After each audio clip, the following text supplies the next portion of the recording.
শুরু করছি মহান আল্লাহ তাআলার নামে, যিনি পরম দয়াল এবং সর্বশক্তিমান। আমরা এই পর্বে আইনের কিছু খুঁটিনাটি বিষয় নিয়ে আপনাদের সামনে হাজির হই। আজকে যে বিষয়টা নিয়ে আমরা কথা বলবো সে বিষয়টি হচ্ছে হেবা দলিল কিভাবে বাতিল করা যায়, বা একটা হেবা দলিল কোন কোন ক্ষেত্রে বাতিল করা যায়। একটা হেবা দলিল আপনি বাতিল করতে পারবেন, তার জন্য আপনাকে আইনের আশ্রয় নিতে হবে এবং বিজ্ঞ আদালতে একটা মোকদ্দমা দায়ের করতে হবে। মোকদ্দমা দায়ের করলে একটা হেবা দলিল চিরদিনের জন্য বাতিল হয়ে যাবে। তবে এখানে একটা কথা আছে যে কোন কোন হেবা দলিল বাতিলযোগ্য বা কোন কোন হেবা দলিল বাতিল হয়ে যাবে। প্রথমে আমি একটা কথা বলি যে হেবা কাদের নামে করা যায়।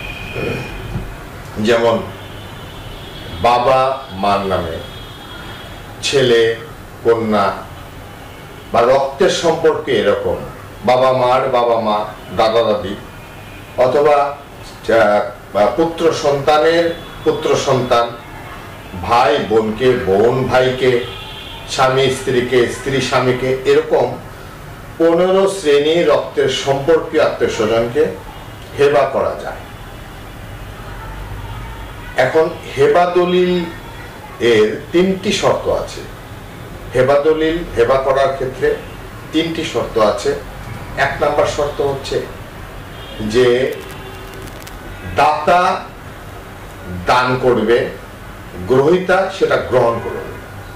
যদি দেখা গেল একটা হেবা দলিল বা একটা জায়গা দাতা দান করলো কিন্তু গ্রহীতা সেটা গ্রহণ করেনি, তাহলে সেই দলিল বাতিল হয়ে যাবে। 2 নম্বর শর্ত হচ্ছে পজিশন হস্তান্তর করতে হবে। একজন দাতা, হেবা দাতা, উনি যে জায়গা বা জমি বা সম্পত্তি হেবা করে দিবেন যার নামে, পজিশন বুঝে দিতে হবে এবং হেবা গ্রহীতা সে পজিশন বুঝে নিয়ে তার নামে সেটা নামজারি বা খাজনা খতিয়ান সবকিছু তিনি করে নিতে হবে। যদি সেটা না করেন তবে 50 বছর পরে হইলেও এই হেবা দলিল বাতিলযোগ্য বলে গণ্য হবে এবং আদালতে শরণাপন্ন হলে এই হেবা দলিল বাতিল হয়ে যাবে। 3 নাম্বার হচ্ছে হেবা দলিল আপনার নিয়ন্ত্রণে থাকতে হবে, অথবা যিনি হেবা করবেন তার নিয়ন্ত্রণে সেই সম্পত্তি থাকতে হবে। অনেক ক্ষেত্রে দেখা যায় যে একটা জায়গা ভাইয়ে দখল করে আছে, সেটা আমি হেবা করে দিলাম। আমার একটা জায়গা ভাইয়ে দখলে আছে বা আমার দখলে নাই, সেটা আমি আমার বোনের নামে, আমার পুত্র সন্তানের নামে, কন্যা সন্তানের হেবা দলিল করে দিলাম।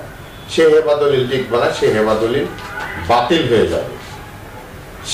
যেটা আপনি হেবা করে দিবেন সেটা আপনার নিজের, যে হেবা দানকারীর নিয়ন্ত্রণে থাকতে হবে।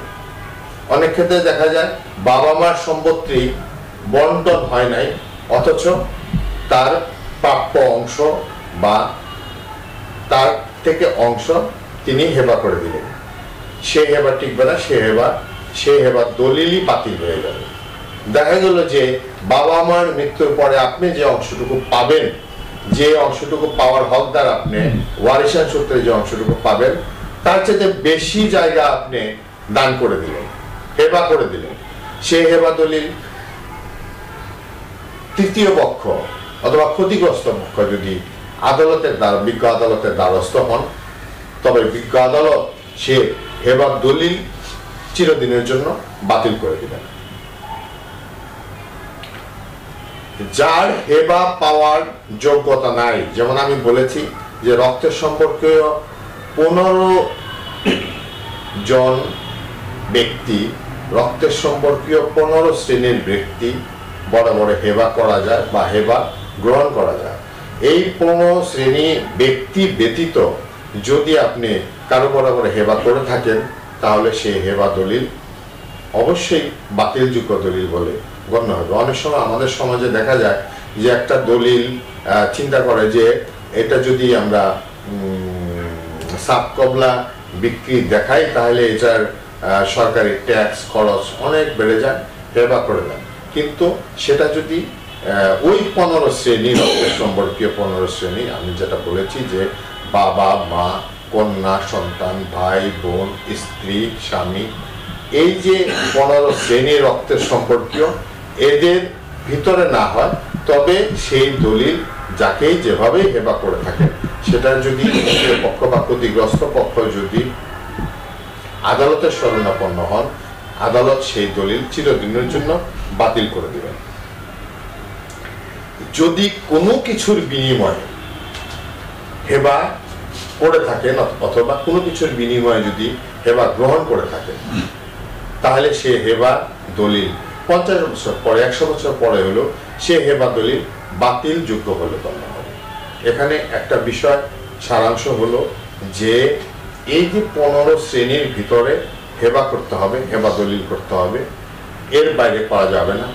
হেবা দলিল করতে গেলে যে হেবা দান করবে তার নিয়ন্ত্রণে থাকতে হবে নিষ্কণ্টকভাবে, এবং যাকে হেবা করবে তাকে গ্রহণ করতে হবে এবং তার পজিশন হস্তান্তর করতে হবে, এবং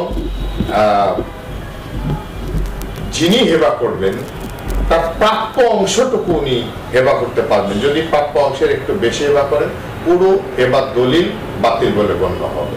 আশা করি আপনাদের বোঝাতে পেরেছি। যদি আমাদের এই চ্যানেলটি আপনাদের ভালো লাগে, সাবস্ক্রাইব করে আপনারা বেল আইকনটি প্রেস করে রাখবেন, এবং পরবর্তী ভিডিওর জন্য আপনাদের আমন্ত্রণ জানাচ্ছি। যদি আপনাদের কোনো মতামত থাকে আমাদের কমেন্টস বক্সে অথবা ফোন নাম্বার দেওয়া থাকবে, ফোন করে আপনারা জানাতে পারেন। আমরা সেই বিষয়ে পুনরায় পরবর্তীতে ভিডিও তৈরি করার চেষ্টা করব। সবাইকে ধন্যবাদ। ভালো থাকুন, সুস্থ থাকুন।